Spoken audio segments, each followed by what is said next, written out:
What is going on, YouTube people? Northeast Ohio Sports Cards here for the very much ballyhooed Marvel Mondays. The people demanded it.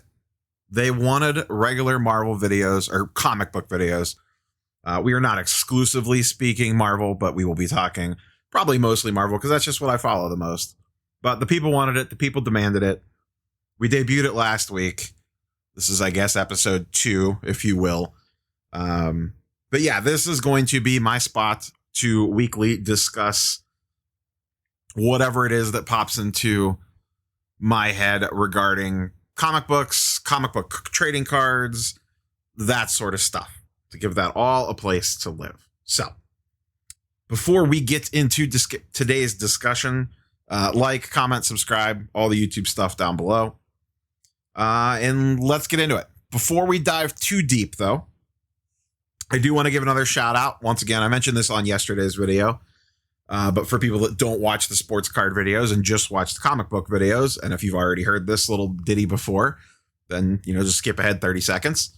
I guest spotted on Regie Collects Comics last Wednesday night for his live stream, discussing sports card collectors coming into the comic book market. I will link to the video down below. It was a fantastic conversation with Regie. I had an absolute blast. I hope to go on the show again sometimes. If he ever needs me, I will gladly do it. But yeah, it was a great conversation. Regie has a fantastic channel. So if you're looking for good quality content regarding the comic book world, go check out Reggie's channel after you're done watching this video, and go check out that video that we did together. All right, let's get into today's little chitter chatter. I have a topic I want to discuss, a comic book I want to talk about, and then we're going to talk about some Marvel trading card stuff. So we're going to hit a little bit of everything. We're eventually going to talk about Amazing Spider-Man 300. That's going to be topic number 2. But first up, so I get this question a lot.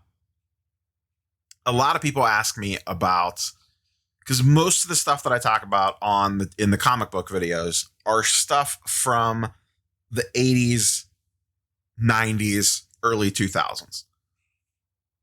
Mostly that era of comic books.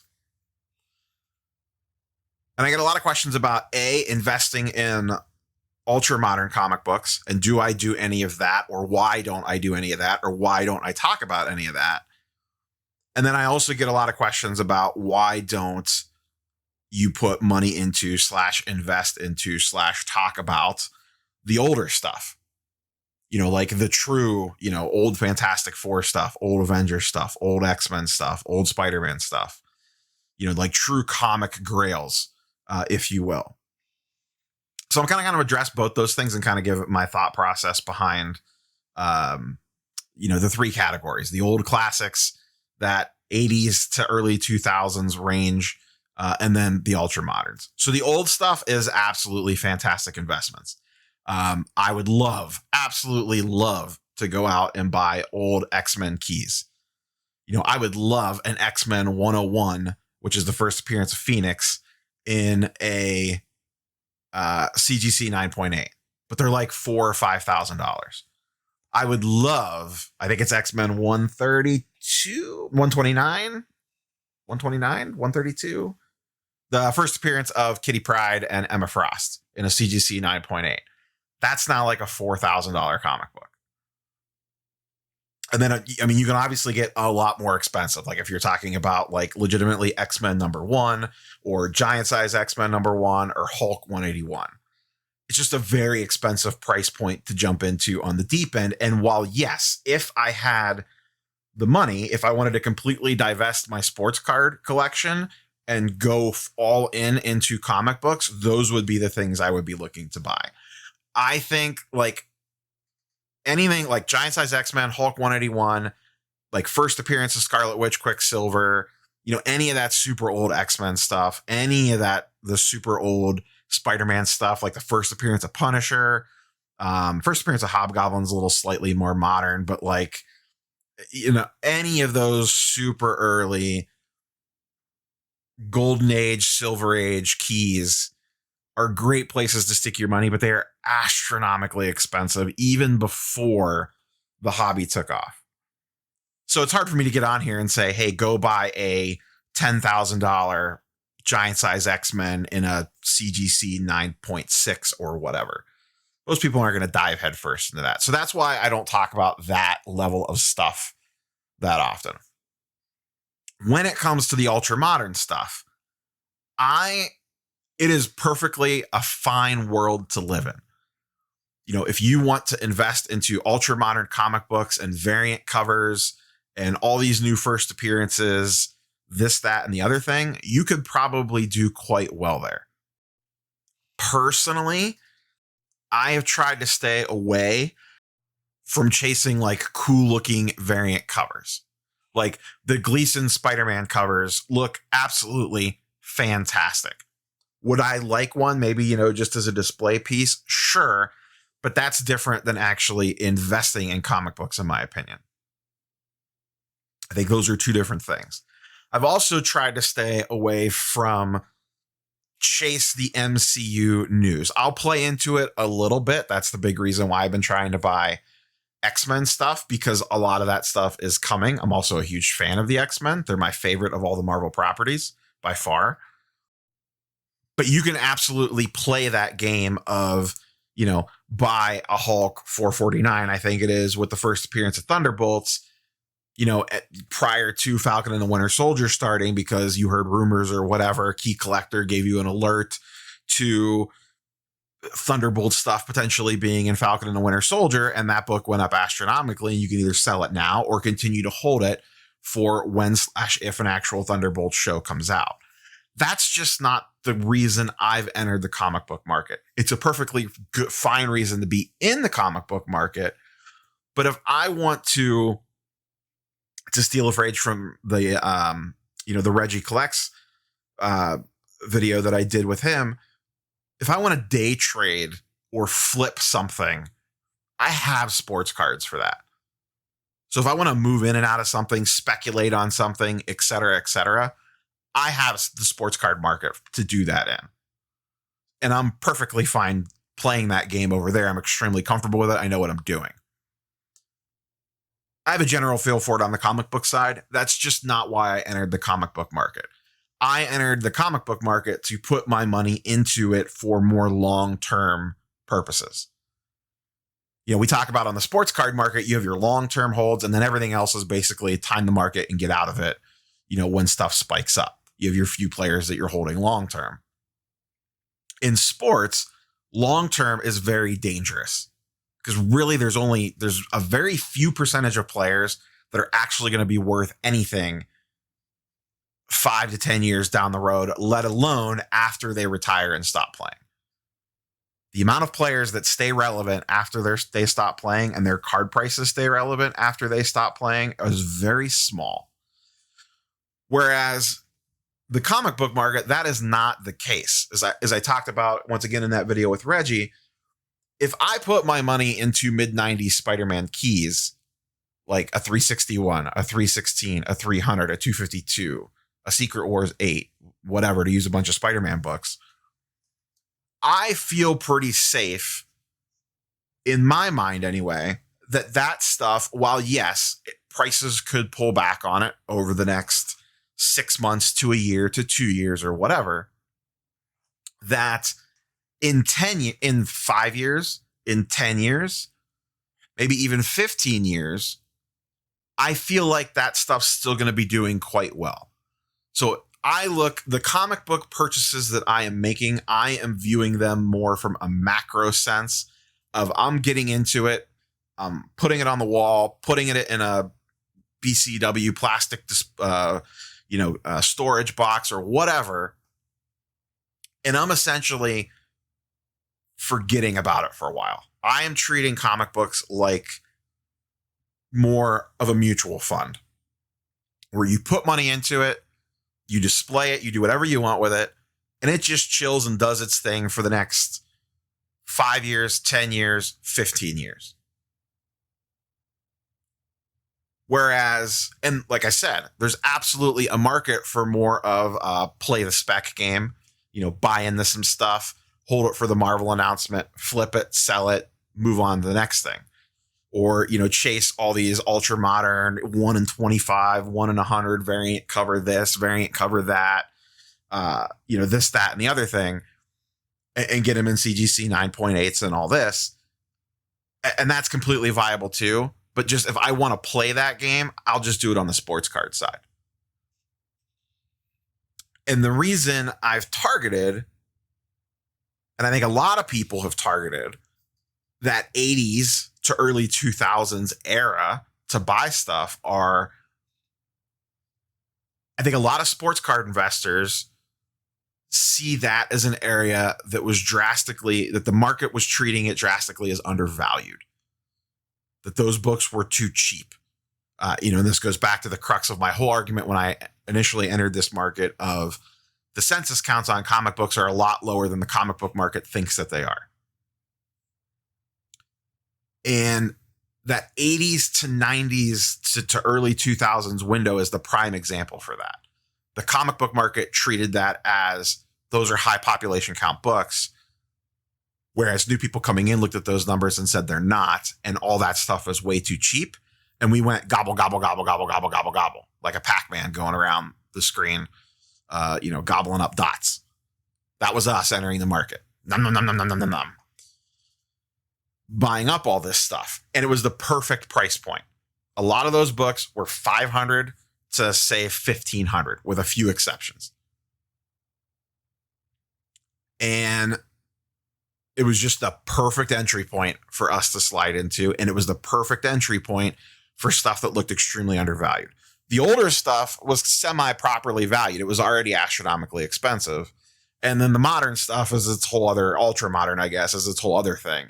But there was this area in between where the comic book market, I don't think respected it enough because they were like, New Mutants 98, that's always my whipping boy. New Mutants 98, there's 4,000 of, that's too many. I'll just get one whenever. I'll always be able to get one or whatever.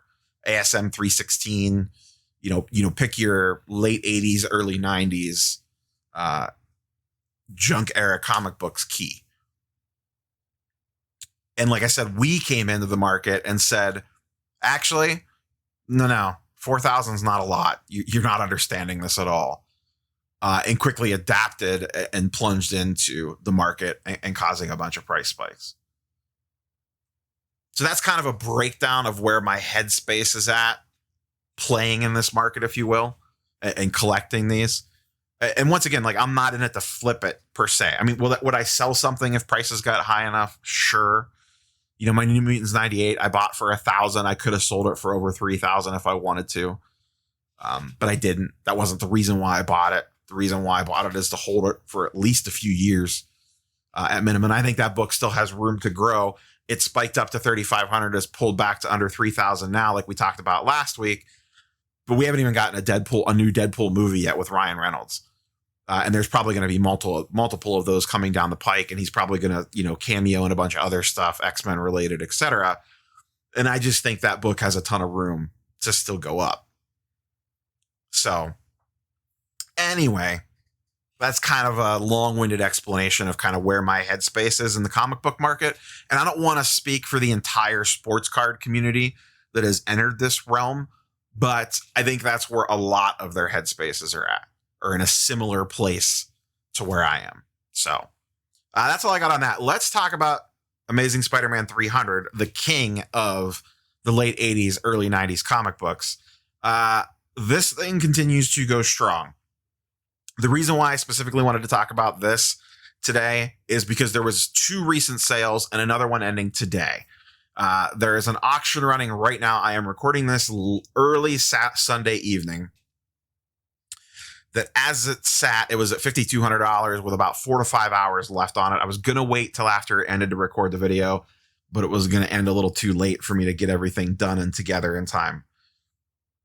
However, one sold earlier today for $5,900 and one sold just a couple of days ago at best offer buy it now at like $6,600. The cheapest one available on eBay right now, other than the auction, is at like $7,100. So this book continues to go strong. Not many have popped up on eBay recently, and there are obviously other places that you could buy it. But I think the earlier ones in like February and March went for around 5K. And then now there's been these two right around 6. The one that went for 5,900 was in an old label, so I wonder if that had something to do with it going under 6,000. I'll be very curious to see where the one today does finish up at, because it is in a new CGC case, it looks like. But I have a feeling it's going to end probably right around 6K. 6,000 seems like a lot for this. Venom is one of the most popular character right now in Marvel, and there's only 1,100 of these. This book is on my list. I would love one of these. I will probably, at this point, I don't know that I'll ever own one in a 9.8. If I had $6,000 to spend on a comic book, myself personally, and this is, I think 6,000 for this is a perfectly fine buy as a long-term hold. You're definitely buying high, so it sounds a little scary, but this thing just keeps going up and up and up. Now, at some point in time, the music's going to stop, and what does it pull back to and all that jazz. But I think if you're looking at it once again from a macro sense, as I'm buying this and I'm not expecting to sell it anytime soon, I think you'll be okay. But just me personally, if I had $6,000 to spend on a comic book, I would rather go for something X-Men, but that's just because I'm an X-Men guy. So if I'm going to spend $6,000 on a book, I would rather go buy a copy of Giant Size X-Men #1 or Hulk 181 or something like that. So I'll be curious to see where this one ends up. Like I said, the CGC census only has like 1,100 of these things. There's only like another 3,000, I think, in on a 9.8. So you really only have 4,000 total in the top grade. So I may look to try to get into a 9.6 at some point in time. We'll see. There's just so many. I have a list, and there's just so many things on it of comic books that I would love to get my hands on. I mean, I've checked a decent portion of them off, but there's just so many more on it, and the prices just keep going up. It just feels like I'm racing to try to get the next thing before it gets too out of reach. So that's the chat on ASM 300. I do think it's still, it's getting to the point that it's going to be out of reach for a ton of people if it's not already. I don't necessarily see this one slowing down. Once again, we have a movie coming out with Venom versus Carnage, and then at some point in time, we know they are going to do Venom versus Tom Holland Spider-Man, whether it's in a true MCU movie or however the hell they all pull it off with the weird Sony Disney negotiations. It's 100% going to happen. And when it does, I think this thing's just going to go next level. I really do.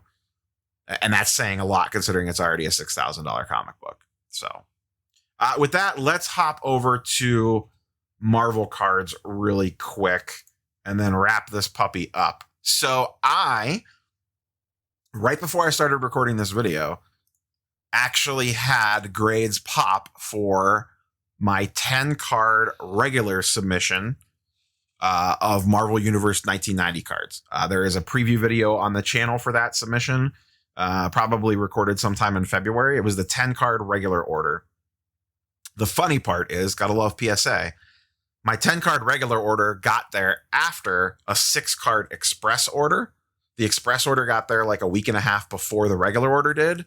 And the regular order, which is a slower service time and got there later, is done before the express order. So gotta love that one. Grades popped, which means it's quote unquote shipped. I haven't gotten tracking on it yet. I'm hoping to get it sometime this week. The tracking, that is. The last order from PSA I got grades, and then it took them a week and a half to ship it, I've never seen it take that long. So I'll see when I get shipping notification on that. I'll keep the grades a secret until then. I did look. That order, I will give a minor spoiler. If you watch back the original video from the 10 card submission, it was a bunch of Wolverine cards, a Stanley, a Hulk, a Black Panther, a Captain America's motorcycle, that sort of stuff. That order went about how I expected it to go. I'll leave it at that. It was right in line. There was one surprise, one big surprise actually. And then, yeah, I would say that order went about how I thought it was going to go for the rest of the stuff. It's kind of how I predicted it was going to go. So the interesting thing was, as I mentioned this on last week's video, about HGA, which is the hot new grading company in the sports card market, made an announcement about accepting Marvel cards soon. This is not open yet. They just purchased a new facility. As of last week, they said, within about 2 months, they would like to have that up and running and beginning to accept Marvel cards. Someone said there's already some on eBay in one of my comments, and I went and looked, and lo and behold, there was, because they did do some test orders for a few people with Marvel cards, Pokemon, and a few other things. HGA, come on, man. You're doing test orders for cards? You didn't hit me up? I'm a little sad. No, I'm just kidding. But I would have loved to submit some stuff for them to test out. I had plenty of things I could have sent them. I actually did reach out to them. I never got a response like weeks ago about, hey, if you guys need anything to test on, I will be more than happy to provide you guys with a bunch of stuff. So 2 interesting things. I wanted to show some examples of some of their slabs, and then also talk about one of their sales. So this Venom, 1990 Marvel Universe Venom, CGC, HGA 8.8 or 8.5. What is going on with me right now? Near mint. This card looks pretty beat up. It looks like it deserves an 8.5. Corner's got an 8. I could see why right down here. That corner looks soft. Surface, you really can't tell looking at a picture. Centering a 9 feels about right. Right side looks heavy to the left side. Top looks heavy compared to the bottom. Edges is a little tough to tell, but the edges look a little meh for an 8.5, but I see why I got an 8 on corners. I could see that right here. This corner looks, I would have never submitted this card to anywhere. But so the interesting thing, here's their label. The big thing about HGA is they do the custom labels and do color match and all this other stuff, and have a bunch of other little, toys and tricks that they do with their labels. They're also supposedly, in air quotes, AI graded. I'm slightly skeptical on them when it comes to the sports card market. They don't have a lot of history. They're kind of a mystery to a degree. But the market really likes the way their labels look. And I think it is a perfect look for Marvel trading cards in some cases. Now, they also do custom labels, which I have not seen a Marvel card in a custom label. A custom label is where they actually have their design team come up with a custom label for the card. So imagine Captain America, but this part up here where it's gray with the purple lines in it would be like an American flag or something like that. Some of that stuff looks really good. Even this, I think, looks pretty nice. I could go without the Comic Sans font. Seriously, guys. Just because it's comic cards, you're going to use Comic Sans for the font. That just seems like low-hanging fruit there. Come on. You guys could do better than that. But anyways, I do, in general, like the way this looks. I think the purple border looks nice with the yellow highlights matching the yellow here and the purple border on the card with the light gray inset in the middle with the name and all that. I actually think this looks pretty good, font notwithstanding. This also went for a pretty decent price. $75 for an 8.5 seems pretty good if you ask me. Now, HGA's grading prices are a little bit cheaper. I have them pulled up here. $55 per card on a 10-day, $35 per card on a 30-day, and $20 per card on a 60-day with some discounts on the middle two if you do higher tiers. There is also a small upcharge if you want custom design labels and all that stuff. So this feels like a pretty strong price. Now, HGA stuff in the sports card world has been selling well. I've yet to put a ton of stock into it yet because I don't know if it's legitimately because it's an HGA graded card or because people are just paying a premium for the label and want to get their hands on a HGA slab to kind of see what it's like and experiment with it. And how does it feel? How does it look in hand and this, that, and the other thing? So I don't know how much of it's that yet. There just hasn't been enough market activity yet on them on the sports card world of things to feel them out. But on the comic book card side of things, this is the only sale that's been out so far. There are some other things listed on eBay at best offer buy it now. They're astronomically overpriced for the grades. But I can tell you right now, the second they start taking Marvel trading cards, I will be submitting things to them to test out. I have a ton of stuff sitting around I want to send out. And if the sales come back strong, I have plenty of things to rip to send to them. The G.I. Joe box, the mythical G.I. Joe box could go to them. I have more I have X-Men cards. I have more Marvel stuff laying around. But I have stuff already in card savers ready to go for grading that just got caught in the PSA shutdown that never got sent because they weren't like top tier characters or whatever. So I'm just going to kind of flip through some of these other slabs with their designs. Just so you can see them. This Phoenix one I thought looked pretty good. Once again, I could have went without the Comic Sans font. Just use regular font. Use the font that's at the top right here. It would look much better than this, in my opinion. But I do like, once again, I like the look of this label. I like the yellow matching the nameplate. I like the red matching, the superhero and the Phoenix. And I like the black with the red and black on it. I think that looks really cool. This one looks terrible. This one looks god awful, in my opinion. I don't know what they were thinking with this Christmas slab. This looks like Santa's coming to town.